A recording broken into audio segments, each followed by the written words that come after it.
We are talking about perimenopause and menopause weight gain. And the timing is perfect in my own personal life because I was out with girlfriends last week and several of them were talking about this very thing. Yes, it is super common. Welcome to Wellness in Every Season. We talk all things wellness to help you align yourself, align with your goals, find balance in your life, and just recalibrate yourself. If you are listening for the first time, welcome, welcome. I'm so glad you're here. And let's get started in the rest of the podcast. Today I have with me Debbie Harris from Freedom Eater 30 to Life.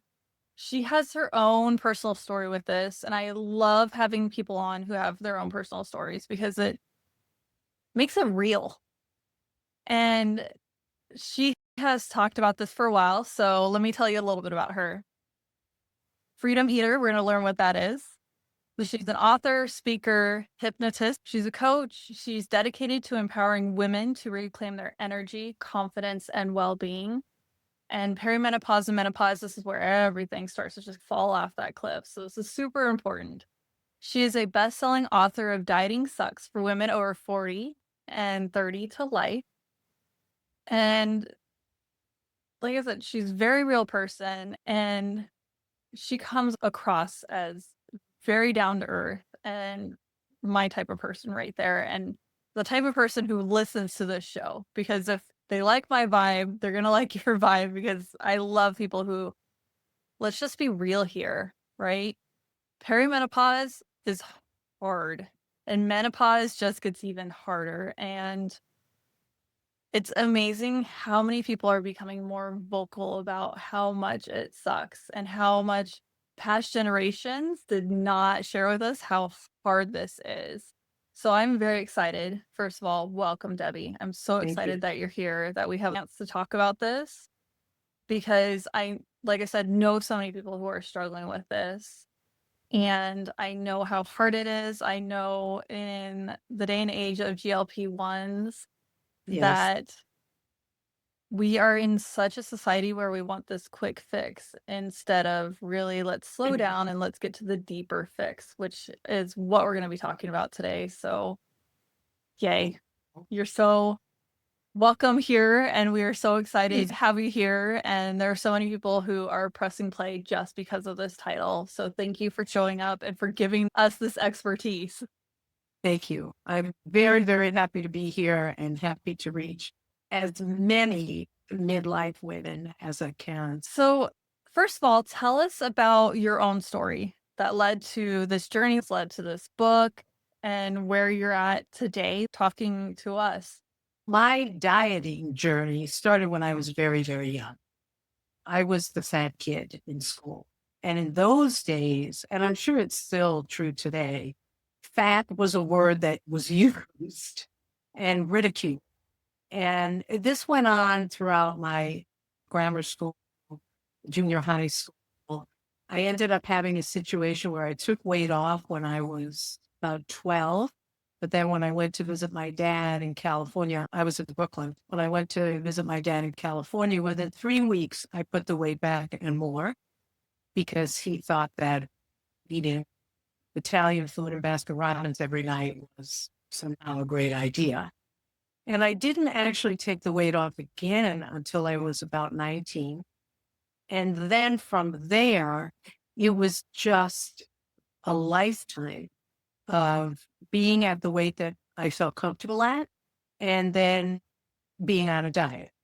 So it was constantly, and I tried in my book, I think I list 45 different diets that I tried.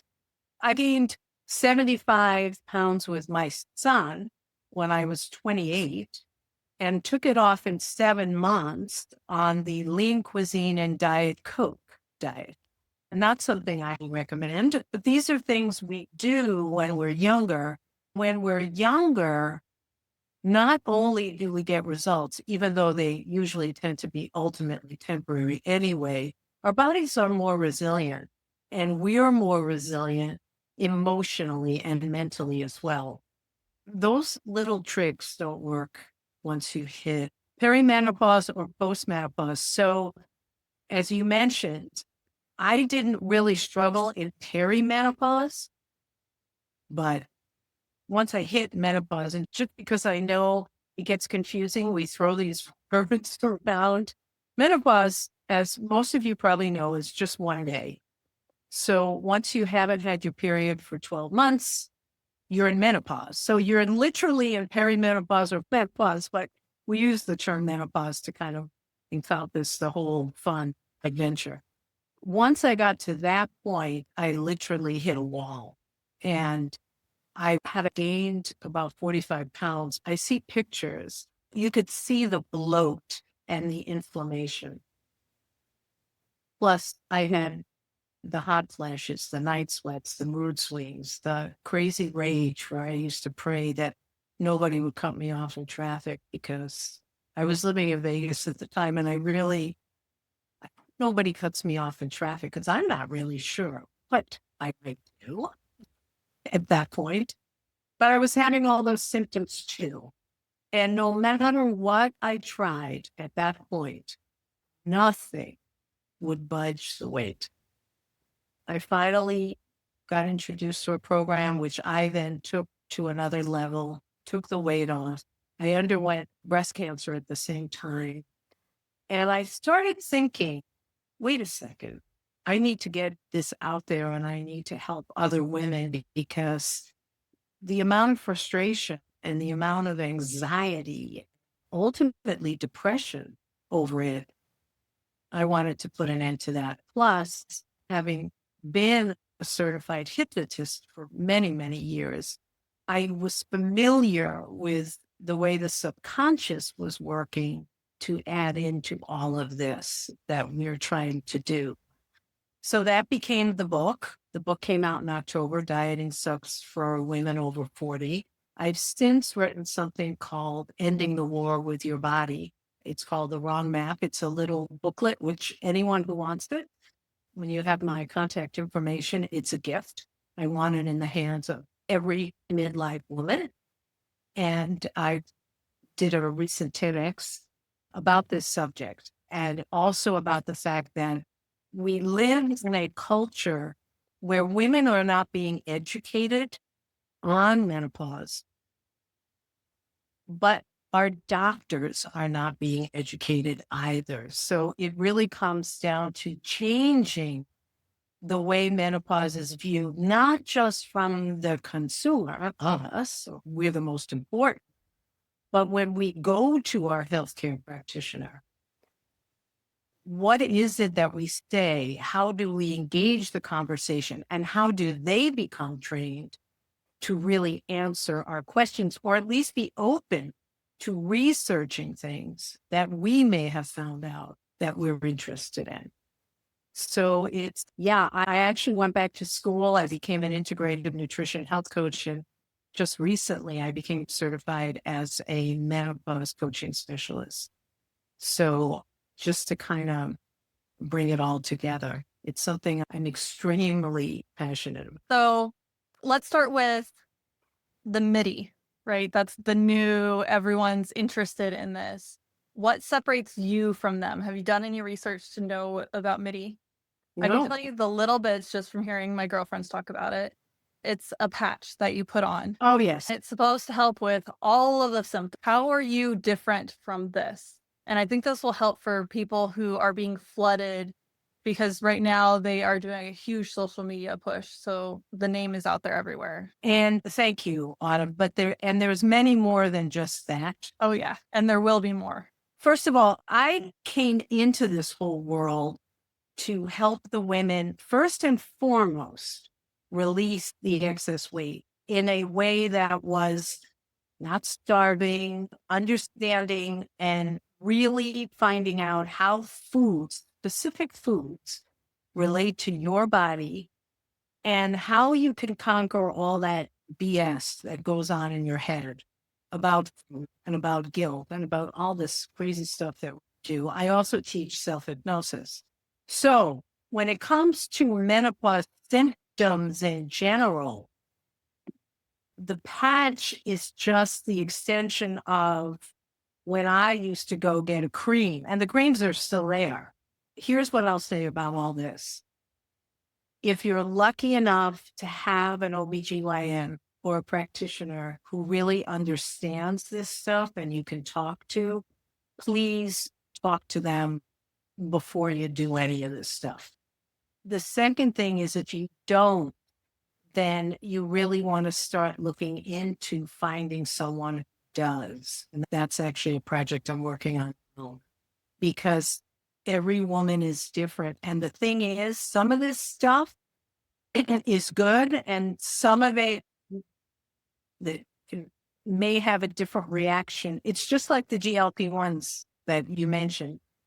People are using them for cosmetic purposes. I just read 2 articles yesterday from doctors warning women not to do it for cosmetic reasons.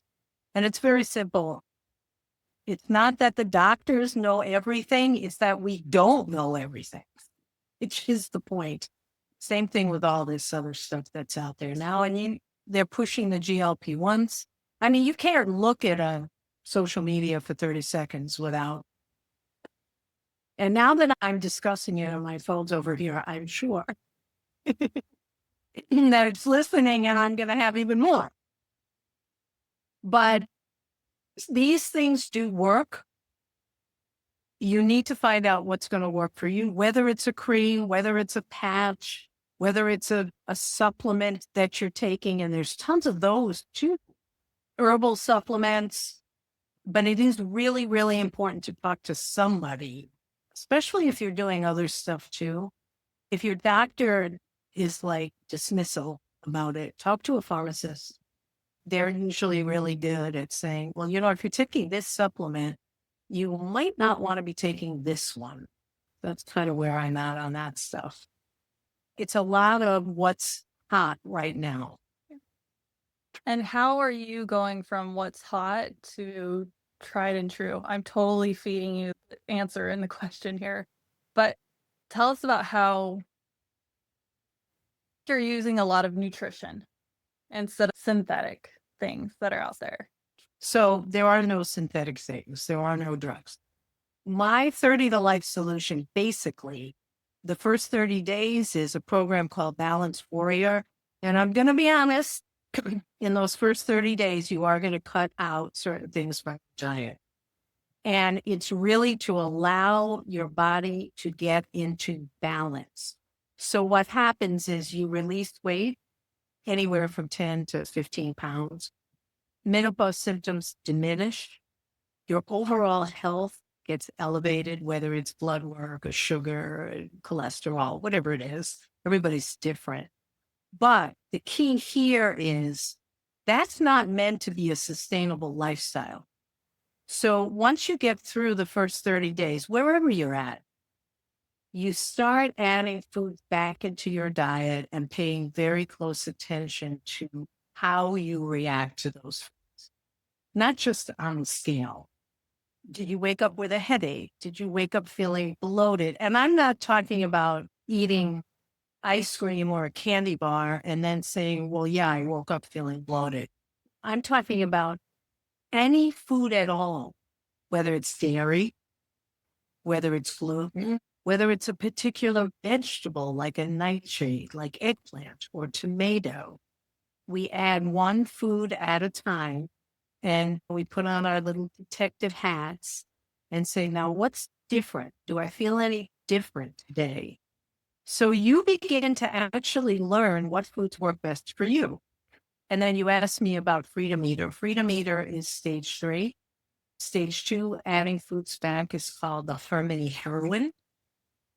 And stage 3 is the Freedom Eater, where I teach an 80-20 lifestyle, which simply means that 80% of the time you're going to eat the way you've learned is best for your body to release weight, to get to your ideal healthy weight, and to maintain it.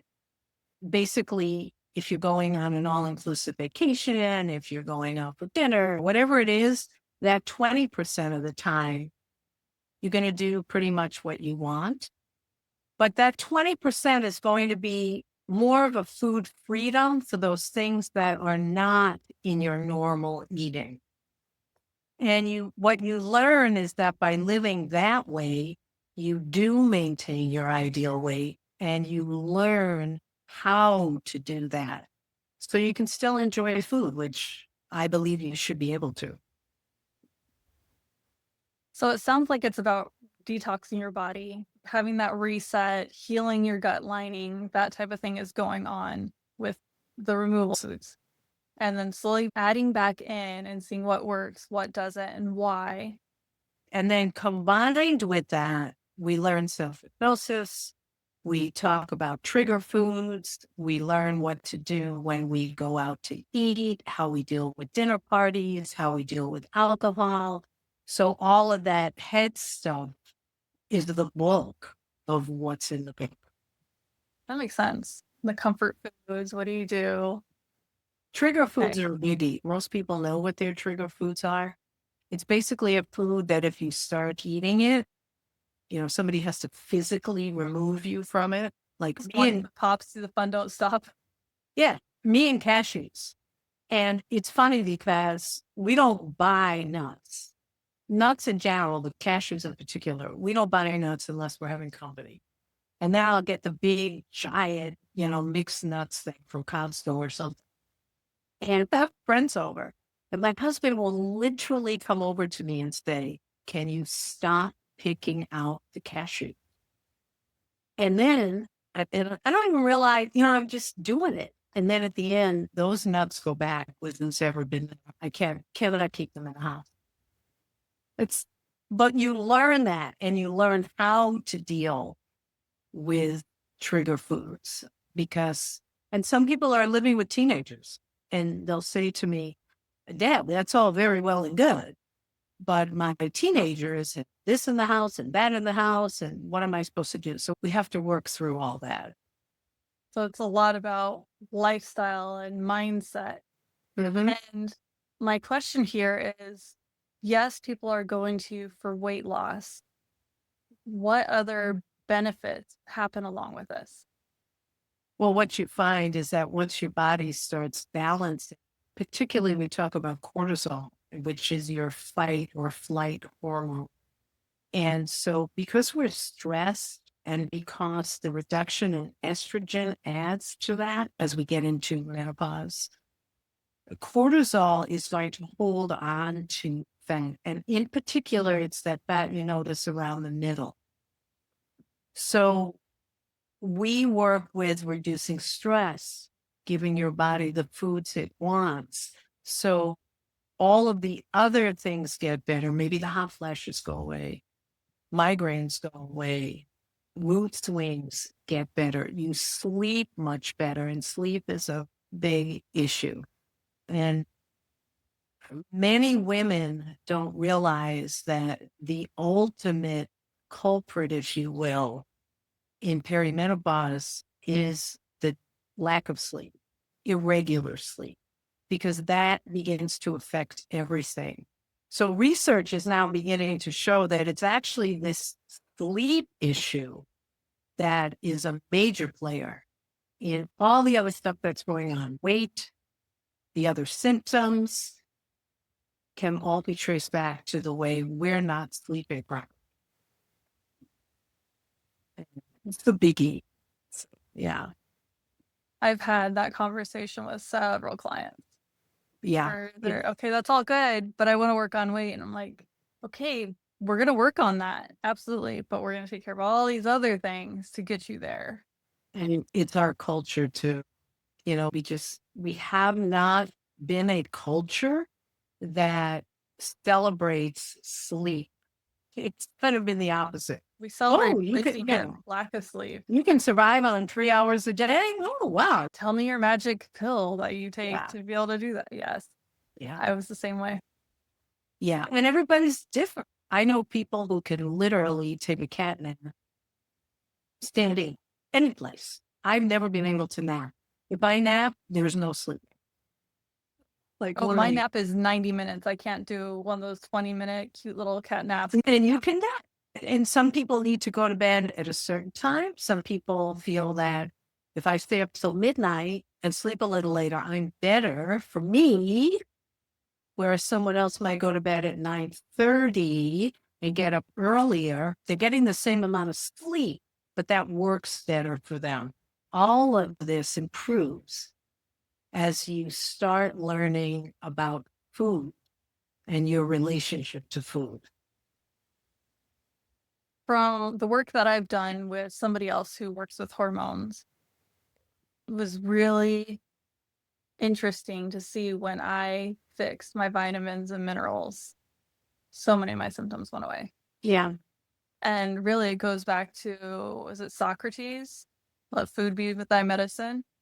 Oh, I think that's Was it what Plato? so, One of the, yeah.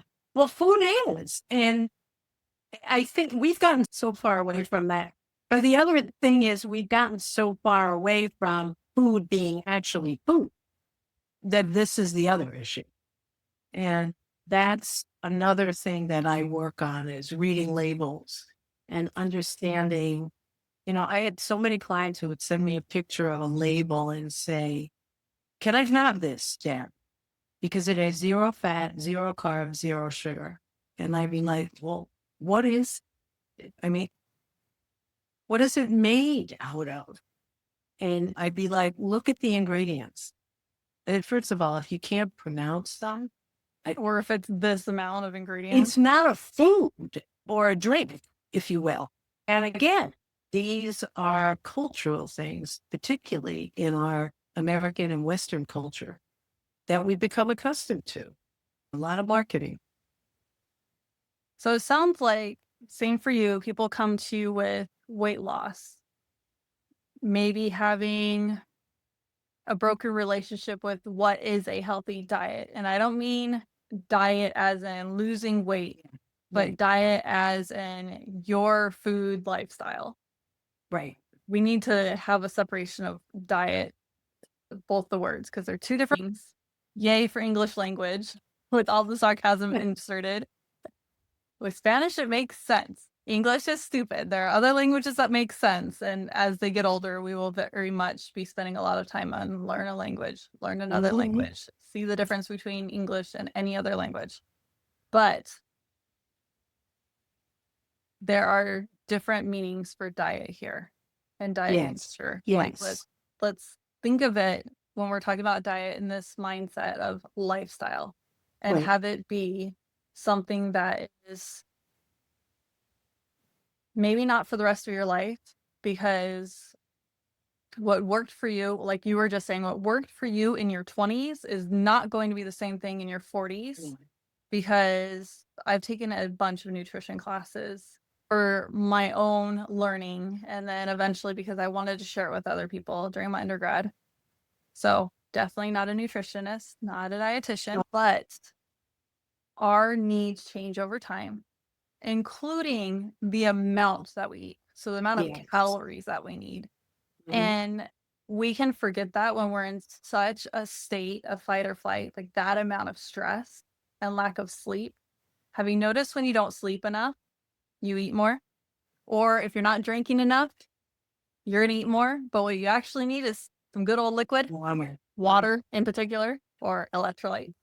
With your water, I was noticing that for me, I would have so much water that I wasn't having enough electrolytes and I was just flushing it all out. So the idea is that your needs will change over time. So this is where you can work with someone like Debbie to understand, how are things not working? What do I need to change? Knowing that, especially through menopause, my needs will become less and less of the amount of food. So I need to make sure that it is powerhouse nutrients. You are so right. Unfortunately, what happens often is okay, so I probably need less food than I did before. So I'm not going to eat very much. So we get into that thing too, that less is more. Oh, okay, I figured it out. When in actuality, it has nothing to do with that. It has to do with what you are eating. And you know, I talked in the book, and I'm sure you talk about it all the time, intermittent fasting, and all the different things that what it comes down to is what is going to work for you is not necessarily what works for your neighbor or your daughter or your coworker. It's really very individual. And And we I are feel like not, the biggest gap is between men and women. when we first had our program, we were working with men and women. 90% of our clients were women, and 80% of them were in perimenopause or postmenopause. But the men would almost always release weight faster. Their eating is different. What they need is different. It seems like they stop drinking bourbon and beer and what just comes up. We are different. Yes. Our hormone structure is different. And the whole menopause thing, it is a big deal. You said it's hard. It is a big deal because we don't understand it and because every woman is different. So what you might be experiencing is not what somebody else might be experiencing. Some people have perimenopause symptoms and none after menopause. Some like me have not in perimenopause and then everything in postmenopause. So it makes it even trickier. And it is very difficult for our partners too. I was stopped by a man the other day when I was doing my TEDx. He grabbed me as I was walking down the aisle and he said, "If my wife had met you, maybe we'd still be married." I've heard this over and over again. I have a very good friend in Ireland who just wrote a book called Menopause Wingmare. So for everybody listening, it's a tricky time all together. And if we can use food to calm everything down, to release some of the weight, to sleep better, to feel better, to have a better mindset, to release some of the stress, then how simple is that? Food. And what I do now is I have a program called Jumpstart. It's very new, but it's basically a 6-week program where people have me every week for an hour in a group form to help them maneuver the program and get started. Yeah, the hardest thing is the support and the accountability. That's the hardest thing, you know. So you said it was super individualized on our needs. So how does that work in the group program? Because having that group support, you get that peer pressure and other people cheering you on, that really helps. But how do you also get the individual needs met in the group setting? Everyone is going to start out following the 30 to life solution, but everyone is going to experience it a little bit differently. So we discuss that, and then I'm available to reach out to. But for the first 30 days, just about everyone is going to follow the same program for the first 30 days, unless they have particular dietary issues. Maybe I'm going to say for those vegans out there, it's tricky. Finding enough variety is tricky, but we can do it. So everyone is going to start out with those first 30 days. And then as we get to adding food back, then it becomes highly individual because one person is going to find that particular vegetable is great, and another person's going to find that a particular vegetable somehow doesn't quite agree with them as much as they thought it did. So then you get then individual. And then, of course, when you become a freedom eater, everybody's 20% is going to be different. I mean, for you, it might be having an ice cream cone every week. For somebody else, it might be once a month chowing down on pizza. Then it really runs the gamut of being individual. So we handle that within the group. That makes sense. What advice or help would you offer people who are not ready to work with you yet, but they need some kind of, Help. yeah, help, motivation, just something to just Yeah. be able to test themselves? to on that trust factor of, okay, I can actually do this, and then be able to take the next step of, okay, now I'm ready to work with you. Thank you. That's a great question. And you hit on one of them before. So, what I usually say to people is, first of all, follow me on Instagram because there's a ton of videos on there that have tips if you're doing this. But Tell us where to what find you on Instagram. it's Debbie Lee 211. If you put that in, you'll find me. And I'm everywhere. But first of all, and you hit on this, drink water, plain water. The electrolytes that you mentioned may be important for some people. What isn't important is the smart water. It costs more money and it isn't necessary. What you do need is plain water. So, one tip, drink half your body weight in water every day, up to about 100 ounces. Don't go crazy. Drink it before 4 or 5 o'clock in the afternoon, especially at the beginning, because you are going to be up at night if you drink it into the evening. I've learned that the Start, hard way. start out with water in the morning. If you want to put a little lemon, that's fine. So I would say number one, get your water intake up. That will make a huge difference. Number two, if you aren't exercising, get out and just a 10-minute walk 3 days a week. If you practice what I call and what a colleague of mine taught me is the magic of the minimum, just start with something you will consistently do. If you can commit to 10 minutes, 3 days a week, you will build up your confidence to the point where you want to add more, whether it's another day or a longer amount of time. Secondly, if you are exercising and weight is a concern, don't go crazy with cardio. Don't run, don't jog, get off running on the treadmill, get off the Peloton, except for maybe 20 minutes every other day. Get out of the CrossFit. Give yourself 30 days of yoga, Pilates, Tai Chi, walking, a bar class. If you're lifting, which is great, don't add weight during those 30 days. So many women are exercising counterproductively when they get to midlife. And again, it's the more is better. It's not better. And it depends on what you're doing.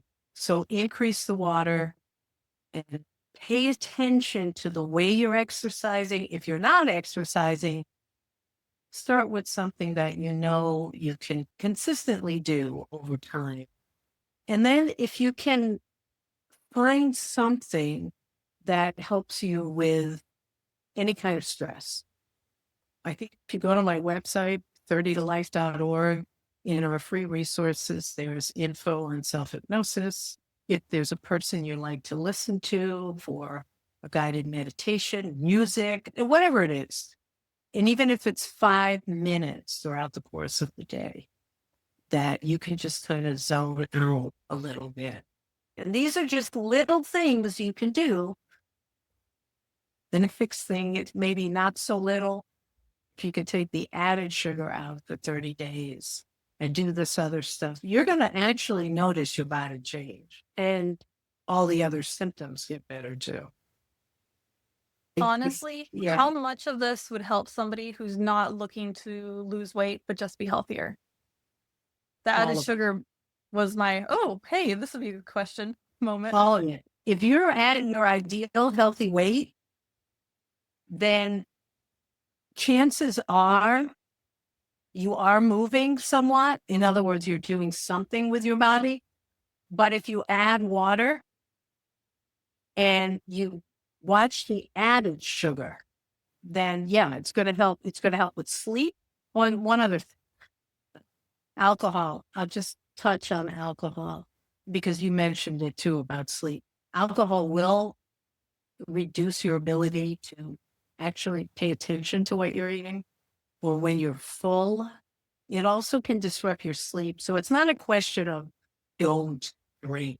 It's a question of maybe cut back. Now, in my program, alcohol is one of the things we take out and then we gradually put back in. And what you find after your body balances, certain alcohols will work for you and certain others won't. And that changes over time. So many women find that a white wine works, a red wine doesn't. A particular red wine does, only vodka does. For me, it was crazy. The only thing that actually worked when I reintroduced alcohol, strangely enough, was beer. But again, everybody is different. So yeah, it's not, and that's the thing. Thank you for bringing that up, Autumn. It's not just about releasing weight. And by the way, don't say losing weight, say release weight.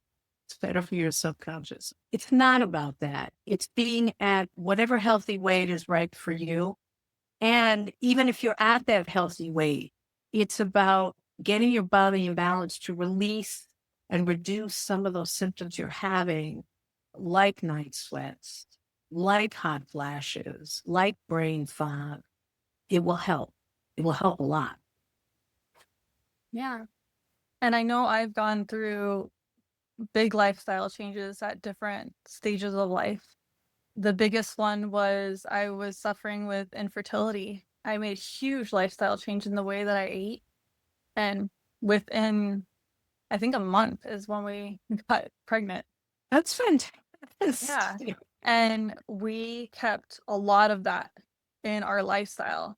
And it's made a huge difference. And we've come back to it. And okay, how do we dial this up so it's better? And every time we have had where we lose weight and then we bring weight back in because our body needs to do that. Okay, let's get rid of the unhealthy fat and bring in healthy fat Right. within our bodies because it's storage, right? Are we storing good things within that fat or bad things? And it's made a huge difference in our skin and our sleep and our hormones. Thank you for bringing that up because it is amazing what happens. And you're right about the fat and the weight too. I talk a lot in my book about non-scale victories. The scale is one tool. And at the beginning, it's an important tool because your body is going to release pretty quickly once you cut out certain things. So that makes you feel good. You notice it right away. You notice it in your clothes, but it's one tool. And there's so many other things you can notice in how your body is responding to a lifestyle change. Not everybody does want to reduce weight. Some people just want to get rid of the headaches, get rid of the hot flashes, sleep. It is a crazy time. And think back. So if you're listening now, think back to puberty. Think back to those early days. And the fact is, we get a lot more information about puberty. I had this pink booklet my mother brought home. But anyway, think back to those days. What a change that was. And everything that we went through. And it's the same thing. Our pregnancy is another one. We get tons of information. It's a hormonal change. Now we go through this one, we get almost no information except what we're being marketed to. But that's what it is. It's a normal transition. And I find that women will say, oh my God, is this as good as it's going to get? This whole midlife thing. The divorce rate is sky high right now. In the mature ages, it's gone down. In the ages under 45, it's skyrocketing over 50. So again, it's all understanding what's happening and understanding what you can do to help yourself and understanding how to talk to your healthcare providers so you're not dismissed with, well, it's menopause. Yeah, I went to my gynecologist and I did not like the answer I was given. It was one of the, you can go to Target and here's a coupon and here's a vitamin that you can get that helps with estrogen. I'm like, no, I don't want a Band-Aid. Be careful out there because my breast cancer was estrogen based. That's why I say be careful. Don't use something just because some friend of yours said it's working for them. At least ask someone, a naturopath, your pharmacist, somebody. Or, and this is another thing I teach in what's going to be coming out soon, learn how to use AI and learn how to use it the right way so that it actually knows you and you are getting some of the information that you need because we have an amazing tool out there right now to help us understand what's happening. Thank you. And I would go with ask several people who you know work in this field. Yeah. You can double check answers because just because it's your gynecologist doesn't mean they know. And that's why I say part of it is, let's say you do your own research and you're like, and please don't, AI is not the gospel, but it is a way to do research. So let's say you do some research and you go, you know something? This sounds like this might work for me. Take that, learn how to take that to your doctor. If your doctor is even refusing, I don't have time, I don't know, I can't look at that, then please get a referral, find out who else you can go to and talk to. Because as we learn more, we want to be treated with respect and we want our healthcare professionals to honor what we are bringing to them. Yeah. So yeah, and we have AI. And there's an episode that came out a little bit before this one, which is how to research for your wellness. And I had a professional on who is a PhD. She does research for a living and she has taught us how to do research. So if you need help with that, go back to that episode, how to research for wellness. Thank you so much, Debbie, for this conversation. Oh, We will have links to her TEDx talk, to the free guide that she talked about. There's a link to her social media there and her website. So save this episode, share it with your friends because I know that I'm not the only one with girlfriends like this and other people out in the world who are talking about this. There are so many symptoms that come with perimenopause and menopause, and weight gain is one of the ones that women complain about probably the loudest because of the generation we grew up in. Do you remember the 90s? I sure do. Well, I'm a lot older than you, and I will tell you that it's still going on. Yeah. We are still being told that we have to fix something. So, yeah, don't get me started on it. Okay. But maybe we should think about it as we want to live well for as long as possible. That's right. So food is huge and soda is huge. Let's talk about soda for just a quick second. Of course. Steals the calcium from your bloodstream. So let's think about aging and bone loss because we do lose bone density as we get older. We don't want to be adding to that by what we are consuming. So I just want to have that be my little soapbox moment. So I will add a soapbox moment. I don't have soda, diet or otherwise. There are some seltzers now that are naturally like fruit. Take a look at the back and read it. But the only sweetener I use is liquid stevia. And in my coffee, I put chocolate and peppermint. And I'm going to tell you, you used to be able to buy the flavors. You used to be able to buy them in Whole Foods and Sprouts. You can't anymore. Honestly, the only place you can get the flavors is Amazon. So, but if you like that, some people don't like stevia. And I'm not talking about the powder that's mixed in with everything else. I'm talking about the pure liquid flavor, natural flavoring that will help you in your coffee, even in your water, in your seltzer. That's why I was saying you can do that. But yet, don't drink soda. And there's so many things where we're like, it's just a party of life. But when we start really digging into it, especially food related, we'll find out that's not good for us and we can find alternatives. That's where we have somebody like Debbie to help us. Yeah, soda's been gone for a while. Yeah. When I think of all the Diet Coke and tab that Yeah. oh, you probably don't even know tab. I'm going back a ways. Barely. Yeah, the can. But yeah, but no, this was wonderful. And I love that you're doing this and that you're speaking to women about it. The more of us that can do that, and there are so many of us now to really just get the word out. And in my case, to help the women behind me, like you, the younger women who are just starting to go through this now.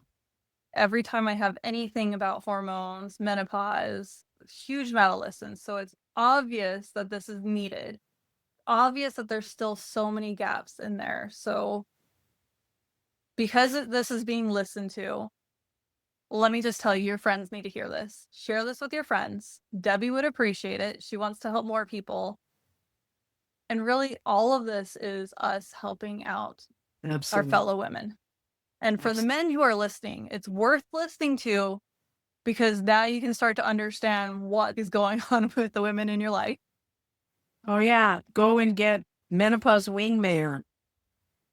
A friend of mine wrote it in Ireland, and my husband actually contributed to it. It's a wonderful book for the men to listen to men about how they're trying to support the women in their lives going through this. I love that. There are so many books like that for fathers who are becoming parents. Makes sense. And there is definitely need for this next huge stage of life with Exactly. menopause and Exactly. perimenopause. Exactly. Yes. Thank you for this. Thank you so much for listening to this episode. I hope that you found the answers that you needed and you had some amazing aha moments. Please share this episode with others because it helps us align ourselves and then better align the world so that we can seek the healing that we really are looking for. As part of the legal language, I am a certified life coach with a bachelor's in applied health. That is what I am leaning on for this. This is general advice. Take it as such. See you in the next episode.